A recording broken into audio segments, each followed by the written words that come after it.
በስመ አብ ወወልድ ወመንፈስ ቅዱስ አሐዱ አምላክ አሜን። የሰራዊት ጌታ እግዚአብሔር አምላካችን ሆይ ለዚህ ሰዓት ስላደረስከን እናመሰግንሃለን።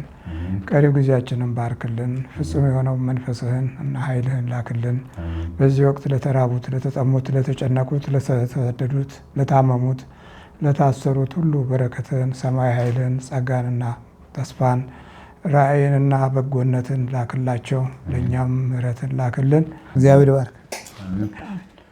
አሜን። አባታችን ተንኪው አብረን ስለሆነ ደስ ብሎኛል። እንግዲህ በመላው ኢትዮጵያና በመላው ዓለም የምትገኙ የአባታችን የመምህር ግርማ ወይም የመልአከ መንክራት ግርማ ወንድሙ ወዳጆች እንግዲህ ትልቅ መንፈሳዊ ጉባኤ ጥሪ አለ። አባታችን እንግዲህ አሁን መጋቢት 21 2017 ዓ.ም እንደ እግዚአብሔር ፈቃድ በመቄዶንያ የአረጋውያንና የአእምሮ ህሙማን ማዕከል መርጃ ተቋም ውስጥ እንገኛለን፣ እንሄዳለን። ከ7 ሰዓት ጀምሮ ፕሮግራም ይኖራል። የበረከት ስራ እንሰራለን። የወንጌል አገልግሎት አለ። መንፈሳዊ ዝማሬዎች አሉ። ይህን ፕሮግራም እንደ እግዚአብሔር ፈቃድ እንግዲህ ከእርሶም ልጆች ጋር የወንጌል ፍሬዎች የሆንን ሁሉ እዛ እንገኛለን። እዛ ትልቅ ፕሮግራም ላይ እነዚህ አረጋውያንን እነዚህ የአእምሮ ህሙማንን ወገኖቻችንን ለማገዝ የተጀመረው ፕሮጀክት አለ። ያ ትልቅ ሆስፒታልና ትልቅ የመኖሪያ ቤት ነው ለመገንባት እቅድ ይዘው እየተንቀሳቀሱ ያሉት እና ይህን ትልቅ ዓላማ ከግብ ለማድረስ የሚያስፈልገውን ፋይናንስ የሚያስፈልገውን በሌላ መልኩ ለማድረግ ያው እንደተለመደው ሁልጊዜም የበረከት ስራ ያደርጋሉ። ላለፉት እኔ እንኳን ብቻ ሳቅ 10 ዓመታችን እንግዲህ ከዛ በፊት 20-30 ዓመት ሲያደርጉ የኖሩት ነገር ነው እና በጣም ተደስቻለሁ። እንደው ምን ይዤ ነው የሚሄደው? ምን እናደርጋለን? ይሄን ልጅ የምናግዘው እግዚአብሔር በዚህ ምድር አንድ የሰጠን መጽናኛ ልጅ ነው እና ቢኒያም በለጠን በምን መልኩ ነው የምናግዘው እያልን እያሰብን በእርሶም ይኸው እግዚአብሔር ፈቃዱ ሆኖ ይሄ የሆነ ነው እና አባታችን አሁን በዚህ ፕሮግራም ላይ በአጋጣሚ ሁላችሁም እንድትገኙ በዚህ አጋጣሚ ጥሪ እናደርጋለን። በመጽሐፍ ቅዱስ ላይ ህሙማንን እንደዚህ የተቸገሩ መርዳትን፣ ስለ በጎ አድራጎት የአእምሮ ህሙማንም እንደዚህ በቃ በሀገራችን እንግዲህ ያለው ብዙ ነው መከራ። እርሶም ሲያስተምሩ ኖረዋል ብዙ ጊዜ። ምንድን ነው ማድረግ ያለብን? እርሶስ እንደው ከመጽሐፍ ቅዱስ ላይ ሁሌም ሲያስተምሩ ነው የኖሩት፣ አዲስ አይደለም። እንደው ከዚህ ፕሮግራም ጋር ተያይዞ እንደው መጽሐፍ ቅዱስ ምን ይለናል? እንደው በዚህ አጋጣሚ ሊያስተላልፉልን የሚችሉት መልእክት ቢኖር አባቴ በትህትና ቀርባል። እሺ። ብፁዕ ዘይለቡ ለዓለ ነዳይ ወምስኪን እምዕለትኪት ያድኅኖ እግዚአብሔር። ለምስኪኖችና ለድሃዎች የሚያስቡ ብፁዓን ናቸው፣ እነርሱንም ከክፉ ቀን ያድናቸዋል ይላል መዝሙር 40 ላይ። በእውነት ይሄ በሰፊው ሲታይ ብዙ መልእክቶች አሉት። በመጀመሪያ ምስኪኖች ምስኪን ያደረጋቸው ምንድን ነው የሚለውንም እንድናስብ ያግዘናል እና ለችግረኛና ለምስኪን የሚያስብ ነው የሚለው ማሰብ ነው። ማሰብ ማለት ከውስጥ የሚቀመጥ ነው፣ ከባህሪ የሚመነጭ ነው፣ ከህይወት አካል ውስጥ እንዲኖር የሚያደርግ ነው። እንዲያስብ የሚያደርግም የእግዚአብሔር አምላክ ኃይል ነው። እግዚአብሔርን የሚያምኑ የሚተማመኑ፣ በተሰጣቸው ነገር ሁሉ በረከት የሚሆኑ ሰዎች ለሌሎች የሚያስቡበትን ህሊና ሲያገኙ እጅግ በጣም ደስ ይላል። ከዛ በላይ ደግሞ ብፁዓን ናቸው የሚያስቡ ብፁዓን ናቸዋልና የብፅዕና መንፈስ ሰጥቷቸዋል። የዛ የብፅዕና መንፈስ ሰውን እንድናግዝ፣ እንድንረዳ፣ የወደቀውን እንድናነሳ፣ ተስፋ እንድንሆን፣ ለህይወቱ ራዕይ የሚሆኑ ሰዎች ከውስጥ ያለውን ጭንቀት አስወጥተውለት በጎነትን በባህሪ ውስጥ እንዲያደርግና እንዲያግዝ የሚያደርግ ኃይል የወንጌል ብርሃን ነው። ክርስትናችንም ውስጥ እግዚአብሔርነትን እንድንካፈል ትልቅ ፈቃድ አለው። እሱ ደግሞ ብፅዕናን ይሰጣል። ብፅዕናን ሲሰጥ ያ ብፅዕና ምንድነው? የኑሮ የጊዜ የህይወት የበረከት ብቃት ነው ብፅዕና። ይህንን ብፅዕና ይዘን ዝም ብለን ብፁዕ ብፁዕ ብንባል ትርጉም የለውም። እና ብፅዕናችንን ምስጉንነታችንን በውስጣችን ስናስቀምጥ ለትውልድም ማስቀመጥ ነው። 3-4 ትውልድ አለን ብለን ስንገምት በጎ ነገር ያልተከተለው ከሆነ በህይወት ዘመን ሁሉ የሚያየው ክፉ ይሆናል። ክፉን ነገር ላለማሳየት በጎን ነገር ለማሳየት እንድንችል ነው። እንግዲህ መዝሙረኛው ዳዊት ለችግረኛና ለምስኪን የሚያስብ ምስጉን ነው፣ እግዚአብሔር በክፉ ቀን ያድነዋል። ክፉ ቀን በየትኛውም መንገድ ለማንኛውም የምትመጣ የማትቀር ችግር ናት። አይነቷ፣ ያመጣጧ ዘይቤ እና የአገባቧ ባህሪ ይለያል እንጂ ክፉ ቀን ለማንም አይቀርም። ግን አለ በክፉ ቀን ያድነዋል የሚለው ኃይል መተማመኛ የሚሆነው ዛሬን በጎነትን ለትውልድ ስናቆይ ነው። ቸርነትን፣ ቅንነትን፣ ምሕረትን ባልቆየበት መንገድ ውስጥ የተከሰቱትን ነገሮች ዛሬ ስናይ ያው የተወሳሰቡ እና መነሻቸውም መድረሻቸውም ምንም አይነት ታሪካዊ ዑደት የሌላቸው ክፉ ነገሮች እንደገጠሙን የምናየው የምንሰማ ነገር ነው። ይህን የምንሰማውን የምንለውጠው በበጎነትና ለሌላው በማሰብ ነው። ሌላው ማሰብ ሲያጥር ጨካኝ የሆነ ነገርን እንሰማለን፣ ጨካኝ የሆነ ወሬን እንሰማለን። ዜናዎቻችን በሙሉ የመጨካከንን ምንጭ አፍልቀው እንደ ጎርፍ የሚፈስ ክፉ ነገር ጆሮአችንን ሲመታው ራሱ በጣም ሁሉም ምስኪን ሆነ ማለት ነው። ሁሉም ተያይዞ ወደቀ፣ ተያይዞ ያለቀ አይነት ሁኔታ ነው የሚመጣው እና የዛ ባህሪም ደግሞ ግማሹን መንገድ ሄደናልኛ።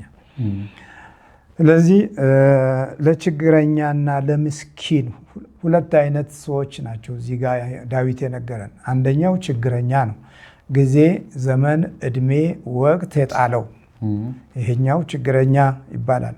ጤና ጎድሎት በህይወቱ አቅም ጉልበት ነስቶት ሰው እጅ ላይ ወድቆ የተቀመጠ በእድሜም በጊዜም ለሀገርም ለወገንም ሰርቶ ጊዜዎች በተለያየ አይነት መንገድ ክፉ ቀን ሲመጣ እጃቸው ባዶ፣ ኑሯቸው ባዶ፣ ህይወታቸው ባዶ የሆነባቸው ችግረኞች ይሆናሉ። ምስኪኖች ደግሞ ፍጹም ድሆች፣ የሚበሉት የሚጠጡት የሚቀምሱት ያጡ፣ እንዲህ እንዲያጡ ሆነው ደግሞ ጊዜ ወይም ዘመን ወይ ሰዓት ወይ ህመም ገፍትሮ የጣላቸው ወይም ደግሞ የመናፍስት ፈተና የጎዳቸው ሁሉ ሰው እጅ ላይ ነው የሚወድቁት።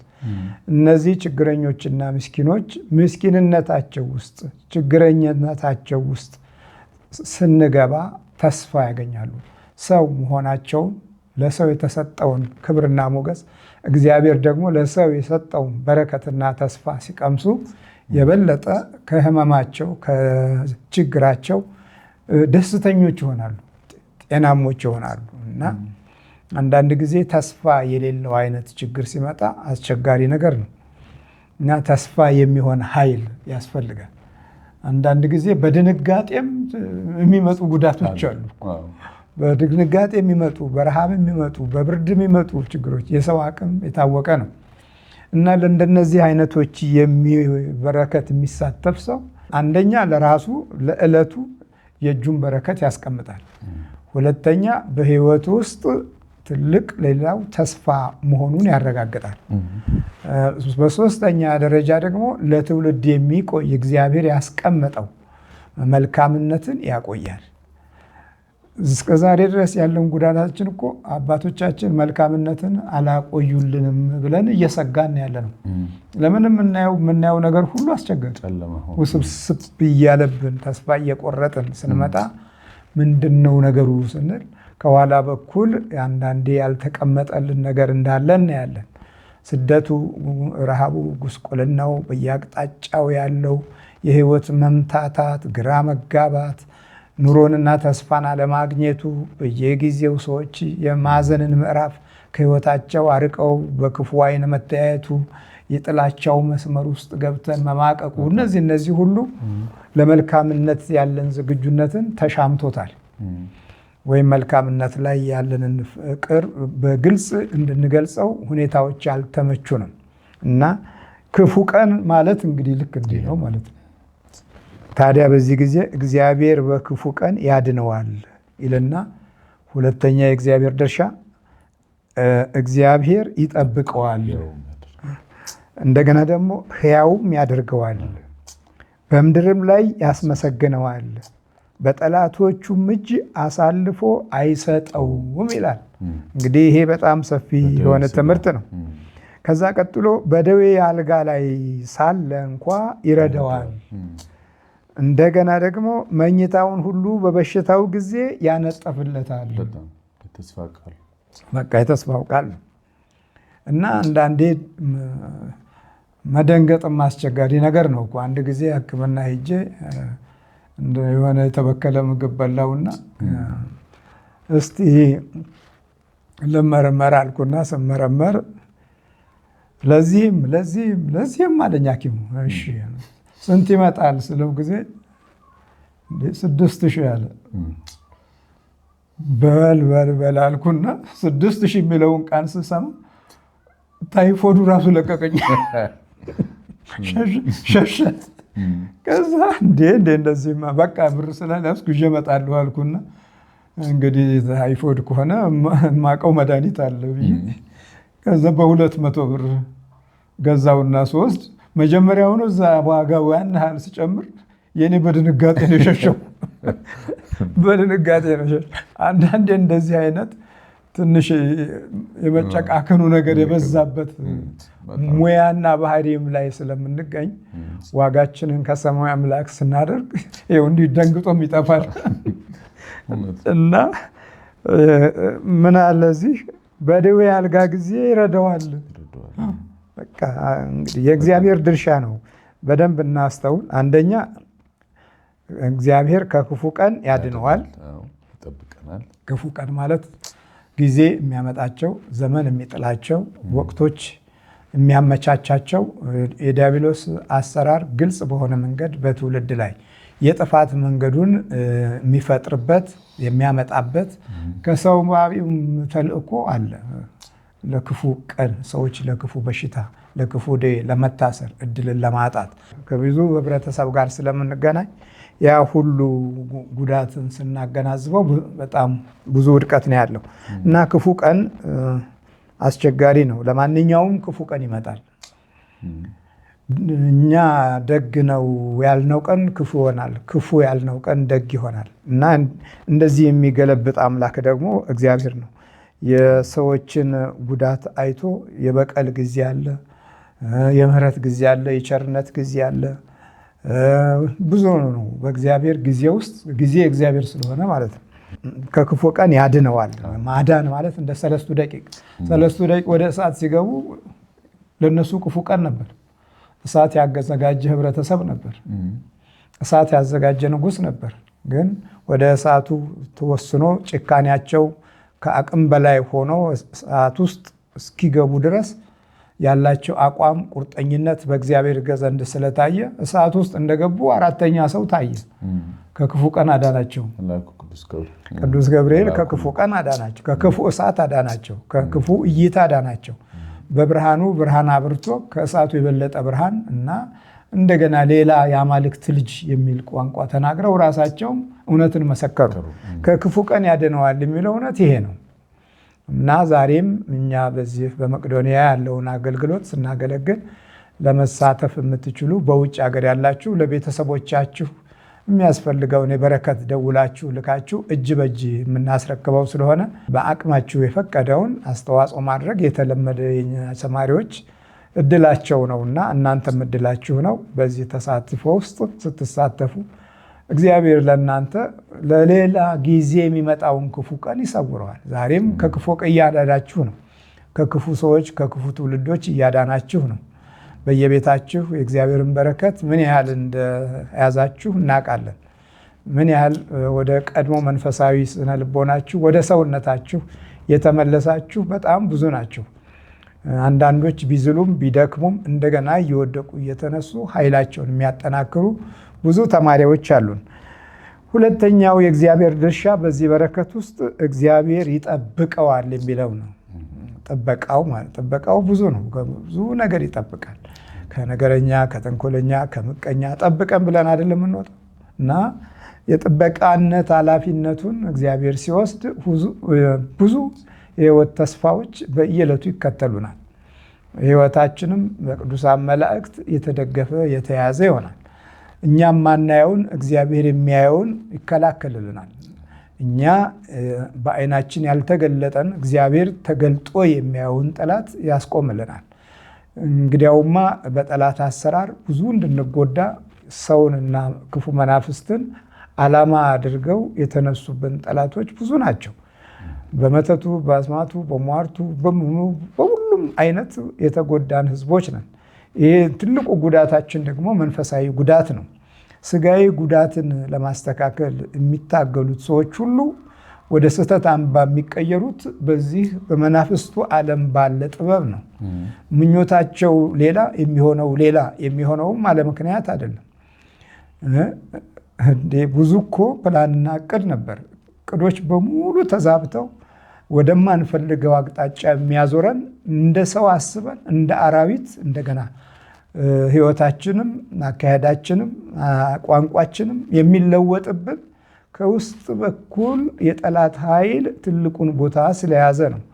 እኛ በሳይንቲፊክ በሆነ መንገድና በአይዲዮሎጂ አስተሳሰብ ትርጉም ብንሰጠውም ይሄኛው ተራ ሽፋን ነው። ውስጡ ዋናው ሌላ ኃይል አለ። ለምን? የህይወትን ጉልበት የመያዝ አቅም አለው። በተጨማሪ ደግሞ ሐሳብህን መሻማትና መቀማት ይችላል ክፉ መናፍስት። ይህን ብዙ ተረድተናል። ሐሳባቸውን የተቀሙ ሰዎችን ተመረንባቸዋል። እድላቸውን የተቀሙ፣ ህይወታቸውን የተቀሙ፣ አኗኗራቸውን የተቀሙ፣ ማንነታቸውና መልካቸውን የተቀሙ ሰዎች ሁሉ አይተናል። ስለዚህ ከእንደነዚህ ሁሉ ነው እግዚአብሔር ጥበቃ የሚያስፈልገውና እግዚአብሔር ይጠብቅሃል እና ሶስተኛው ሕያውም ያደርግሃል ይላል። ሕያው ሆኖ መኖር ቀላል አይደለም። ሕያውነት የአባቶቻችንን መንፈሳዊ በረከት ይዘን መቆም ነው። ሕያውነት የራሳችን ሌላ ዓለም ፈጥረን መከራ ማየት አይደለም። እኛ የራሳችንን ዓለም ፈጥረን መከራችንን እናያለን። ምክንያቱም ያልደረስንበትን ዓለም እናመጣዋለን ብለን ስንታገል አልሆነም። ብዙ ሞክረናል፣ ትምህርትም ሞክረናል። ያንን ወደ ተግባር ለመለወጥ ቢሮም ሰርተን ተቋማትም መስርተን አኗኗራችንንና ሀሳባችንንም አደራጅተን ብዙ ሞክረን ነበር።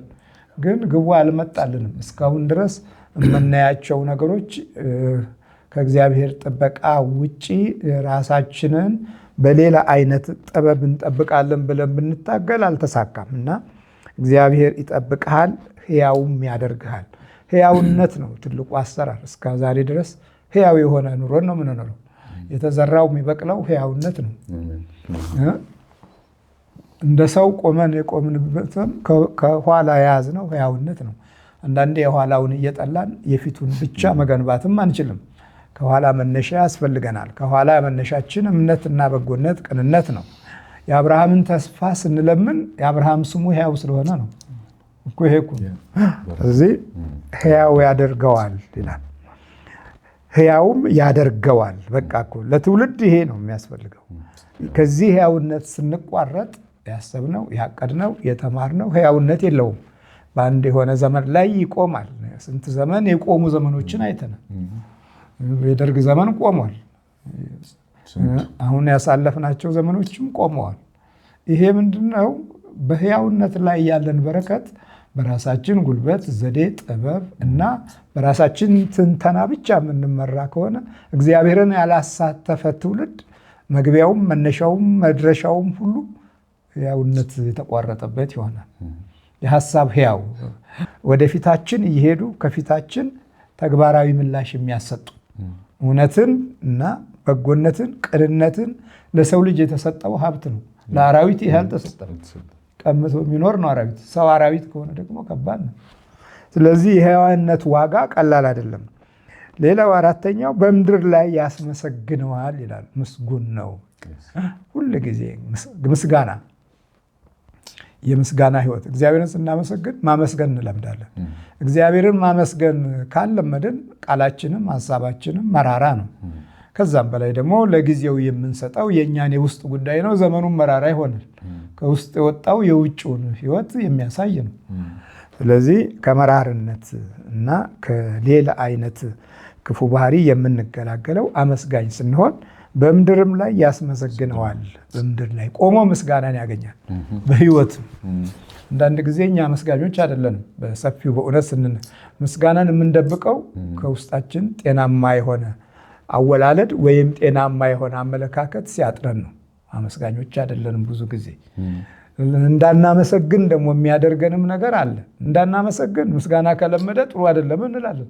ምስጋና እንሰስታለን። ሰው ምስጋናውን ከሰሰተ መጀመሪያውኑ ለእግዚአብሔርም አመስጋኝ አይደለም። ነጮች በሆነው መንገድ ታንኪው ይላሉ። የእኛ ታንኪው በጣም ቅሬታ ያለበት ነው እና የውስጣችን መንፈስ ጉልህ የሆነ ምርቃትን ለማውጣት ችግር አለበት። ለመመረቅ ለማመስገን ሳይሆን ለእርግማን፣ ለክፋት፣ ለስድብ የተሰጠን እስኪመስል ድረስ ነው የምንሰማው። እና በምድርም ላይ ያስመሰግነዋል። አንተ ብታመሰግን የሚራገመው ይበዛል። ለምን አመሰገነው? ምስጋናውን ራሱ ይመቀኛል። እና ይሄ ደግሞ ምን ያህል በእምነት ውስጥ በሚሰጥ መንፈሳዊ ዋጋና በረከት ውስጥ አንደኛ ከኋላ አለመቀበል ነው። ሁለተኛ ደግሞ ከፊታችን ያለውን እድል እግዚአብሔር እንዲወስን አለማድረግ ነው። ሶስተኛ ለበረከት ያለን አቋም በጣም በብዙ መንገድ ግራ የተጋባው ነው። የራሱን በረከት ጥሎ የትውልድን ሌላ በረከት ማምጣት ያልቻለ ለችግር ያጋፈጠና ለስቃይ ዜጋን የሰጠ ቤተሰብ ሆነን ነው የኖርነውም እስከ ዛሬም ድረስ እና በምድር ላይ ያስመሰግነዋል። አምስተኛው በጠላቶቹም እጅ አሳልፎ አይሰጠውም። በቃ ይሄ ደግሞ ሌላው ትልቁ ኃይላችን ነው።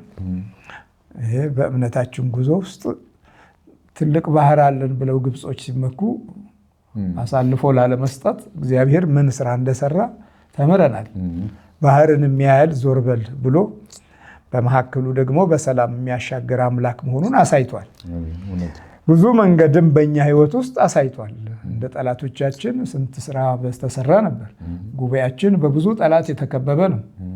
ለምን? አንደኛ መንፈስ ለምን ተነካ የሚሉ አሉ፣ እምሯቸው እሱ ስለሆነ።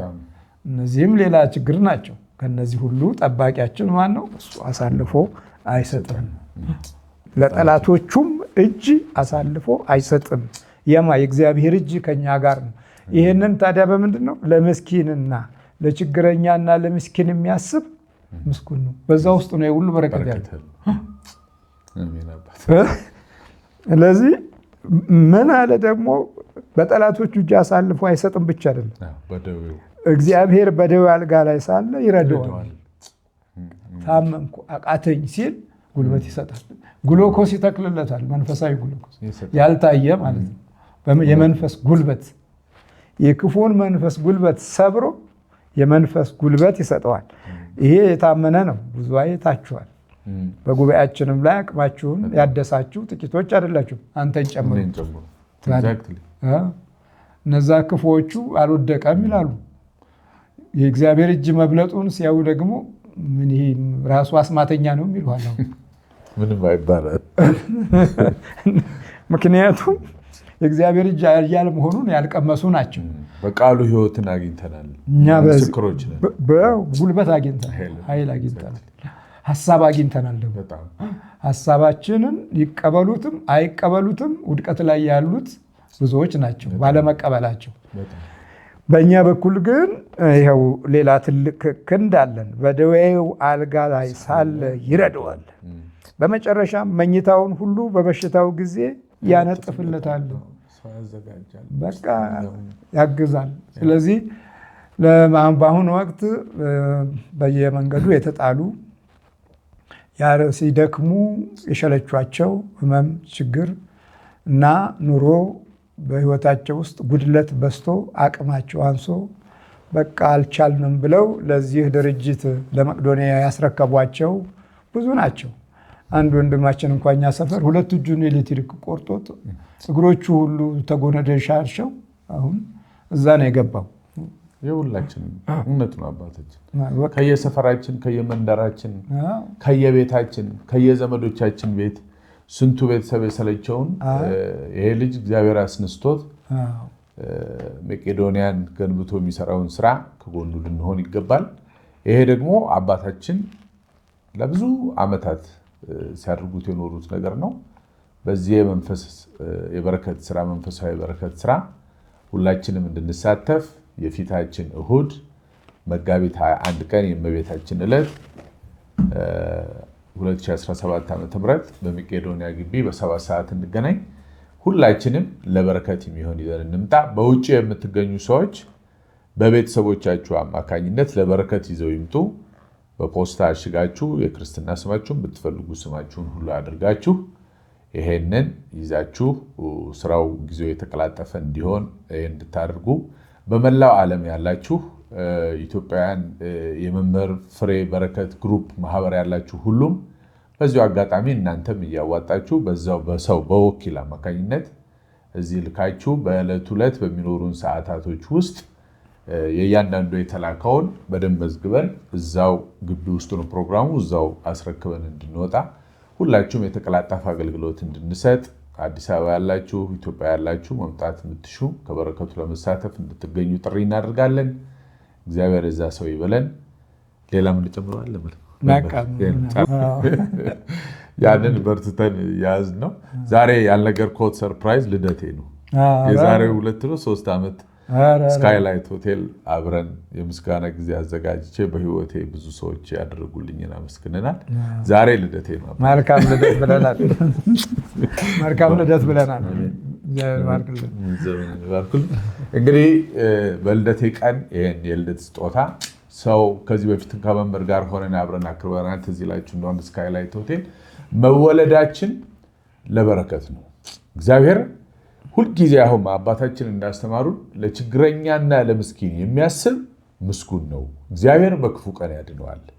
ምን ያህል 5 አይነት በረከቶችን እንደምናገኝ አባታችን አስተምረውናል። ቃለ ሕይወት ያሰማሁት አባታችን የበረከት ስራ እንድንሰራ ሁላችንንም እግዚአብሔር ይፍቀድልን። መጋቢት 21 እሁድ በ7 ሰዓት በመቄዶንያ ግቢ እንገናኝ። ሚዲያ ያላችሁ ሁላችሁ ይሄን ፕሮግራም አስተዋውቁ። እግዚአብሔር የዛ ሰው ይበለን። አሜን። ሁላችንም በዕለቱ እግዚአብሔር አምላክ በሰላም ጠብቆ ያገናኘን። 10 ዓመት ክብሩ ይስፋል እግዚአብሔር። 10 ዓመት ሙሉ እንግዲህ የመንፈስ ትግል እንዴት እሱ እግዚአብሔር ክብሩ ይስፋ። አባታችን ተነቃ በኋላ ምንም ሲገባም ታውቀዋለህ። አይተናል። ሲያስገቡልንም አላወቅንም። ከገባልን በኋላ ግን መመርመሪያውን መሳሪያ ከእርሱ አገኘን። ከእግዚአብሔር ቃል እርሱ ያገኙትን ለእኛ ያቀበሉን። ነቃን፣ ከመቃብር ወጣን። አንዳንዱ ከነካካ ነው ልክ አይመጣም ብለው የሚቀልዱም ማለት። የእኔም እኮ መጀመሪያ እኮ ብዬዎታለሁ። የመጀመሪያ ቃል ትዝ ይልዎታል። ገና የዛሬ 10 ዓመት እዛ የረር ስላሴ ዳር 7 ተፈውሰን ከወጣን በኋላ እኮ መልሼ ደወልኩሎት። ምንድነው በ3ኛው በ4ኛው ቀን ሰዎችን ስጨብጡሉ እጄን ይነዝረኛል። ምን ጸሎት ማድረግ እንዳለብኝ አልተማርኩም። አባቴ ምንድነው ማድረግ ያለብኝ? እንደ በፊቱ በሆን ይሻለኛል። እንደ ሰውም ስነካ ሰውም ሲያየኝ ይጮሃል፣ ይወድቃል። በቃ እንዴት ነው ይሄ ነገር ብዬ ደወልኩሎት። በላይ አይዞህ ልጄ ጸሎትን አርግ፣ እመቤታችን ውዳሴ ማርያምን፣ ሰይፈ መለኮትን፣ ሰይፈ ስላሴን፣ መልካ ሚካኤል፣ መልካ አርጋኑንን ጸሎት አርጋሉ። እውነቱም ከዛ በኋላ ሰላም መምጣት ጀመረ እና አንዳንዴ ለውጡ የተለየ ስለሆነ እግዚአብሔር ከኃጢአትና ከርኩሳን መናፍስት ሴራ አካላችንም አእምሯችን መንፈስ ሲላቀቅ ለካ ንጽህና ቅድስና ክርስቶስ የፈጠረው ንጹህ ፍጡር ማንነትን መረዳት ይችላል። እኔ የተረዳሁት የዛን ጊዜ ያንን ያን ስሜት እኔ በህይወቴ አግኝቼው አላውቅም። አዲስ ህይወት አዲስ ብርሃን ነው። 7 ጊዜ ጮኸ ውጣ ተብሎ እንደዛ ብሎ ብድግ ካልኩ ከነቃው ከዛ ከተነሳው ጊዜ ጀምሮ ያለው ነገር የተለየ ነው። አባታችን በጣም የተለየ ነው። ሌላ ብርሃን ህይወት። እኔ ከዛ በፊት ከኢትዮጵያ ወጥቼ አላውቅም። ለዓለም አቀፍ ኮንፈረንሶች መሄድ የጀመርኩት ለታላላቅ የሽልማት ጥሪ ከሆሊውድ ከሎስ አንጀለስ ጀምሮ የመጣው የናይሮቢን የአፍሪካን የፊልም ፈንድና የአፍሪካን የፊልም ኤንድ ኦዲዮቪዥዋል ኮሚሽን ለማቋቋም በተለያየ ዓለም ከየትም ሀገር አውሮፓ፣ አሜሪካ፣ ኤዥያ መዞር የተጀመረው ከዛ በኋላ የታሰሩትን ይፈታል ይላል መጽሐፎት ላይ ያየሁት። አንደኛ ንቁ ይላል የዩቲዩብ ፕሮግራሞች ንቁ፣ እውነትም ነቃል ከነበርንበት መቃብር ከሚመስል ህይወት። ሁለተኛ ደግሞ ቀጥሎ የመጣው ነገር ምንድነው? እግዚአብሔር የታሰሩትን ይፈታል ይላል መጽሐፍቶቹ። በጣም የምወደው ቃል ነው። ሰንሰለቱ ሁሉ ተፈታል። ብረቱ በእግዚአብሔር ስምና ኃይል ብረቱ። ያ ዝም ብሎ ቃላት አይደሉም። ቃላት ህይወት ናቸው። በመጀመሪያ ቃል ነበር፣ ቃልም እና የቃሉን ሚስጥር ፓወር እንዲገባን አድርገው ያስተማሩን አባት ኖት እና ይሄ እንደውም እኔ አሁን የሚቆጨኝና የማዝነው በተለይ በመላው ዓለም ያሉት ኢትዮጵያውያን በጣም እኔ ጋር የሚደውሉት ቢያንስ በቀን 5-10 ሰው ይደውላል። አገልግሎቱ እንደው እንደ ልብ የሚሰጥበት ጊዜ ዘመን አለመሆኑና እንደው የኛም የልባችን ክፋት ሆኖ ይሆን እንጃ እንደው ይሄ በየቀኑ እኔ ያቺ ህዳር 7 ቀን ባትኖር የእርሶ ጉባኤ ባይኖር ምንድን የት ነበርኩ እኔ? ይሄን ታስረሃል መምህር እኔ እኮ መጨረሻ ሰዓት ላይ እኮ እያለቀስኩ ነበር አይደል? አዎ። እና እያልኩ የነበረው ቃል አሳየዋለሁ ወደ ታች ውረድ እያለኝ ባህር አሳየዋለሁ ላንጋኖ ሐይቅ ውስጥ አዎ። እና እያልኩ የነበረው አምላኬ የመጨረሻው በቃ እድሜ ቺው ከሆነች እባክህ ለንስሐና ለስጋ ወደሙ ብቻ አብቃኝ እያልኩ በነበረበት ጊዜ ነው በዛች በመፍትሄና የእርሶን ቪዲዮ እያየሁ እንደገና ወደ መንቃት የመጣ ነው። እና ይሄ ሁሉ በረከት የሚገኘው አባታችን በእግዚአብሔር ቃል ውስጥ ነው። አሁን እንዳስተማሩ ነው። ሁልጊዜ ምናልባት እግዚአብሔር የቆጠረልኝ የሚመስለኝ እኔ ንጹህ ሰው ወይም ኃጢአት ሳይኖረኝ ቀርቶ ሳይሆን ያቺን አንድ ነገር በቃ ሁልጊዜ ለድሆች ምራራውና የመድኃኔዓለምና ለቅዱስ ሚካኤል የነበረኝ ፍቅር ስላሴዎች አይተው በዕለተ ቀናቸው ቀኑ 7 ዓመተ ምሕረቱ 7 የስላሴ ቦታው ስላሴ 7 አጋንንቱ ጮኸ ውጣ የተባለው 7 ጊዜ 7 በቃ ስላሴ እና እርሶን የሰጠን አምላክ የእርሶን አይነት አባቶች ቅዱሳን በየገዳም ያሉትን ተገልጦ ያሉጡትን እግዚአብሔር አምላክ አሁንም አብዝቶ ካለንበት ይሄ 135 ሚሊዮን ህዝብ ከታሰረበት የምንፈታበት ብርሃን የሆነ ህይወት የምናይበት የበረከት ስራ የምንሰራበት እንደዚህ እንደ ቢኒያም አይነት አሁን በዚህ ዘመን ለትውልዱ ተስፋ ለአረጋውያን መጦሪያ የወደቁትን ሁሉ አንስቶ የሚንከባከብ መኖሩ ይሄ ነው። ይሄንን ስራ እንድንሰራ እግዚአብሔር በመጀመሪያ እኮ ፈተና የዚህ መናፍስቱ ዓለም ፈተና አንደኛ ሰው እንዳትሆን፣ አዎ፣ ሁለተኛ ደግሞ ሰው ከሆነ በኋላ ደግሞ እንድትሰቃይ ነው። ሶስተኛ ተስፋና ራዕይ እንዲጠፋ ነው። አራተኛ ደግሞ ለማንም እንዳትጠቅም ነው፣ እንዳይከናወንልህ ለሌላ እኛ የሆነው እንደዚህ ነው። ጠቅላላ የሆነው እንደዚህ ነው። ራሳችን ሆነናል። ለሌላው በረከት መሆን ስትጀምር ደግሞ ጠላቱ አበዛዙ። ያ ማለት ደግሞ ከተባሉት ነገሮች አሁን ካልኳቸው ነገሮች በታች ስለወረድን ንቁ እኮ ነው።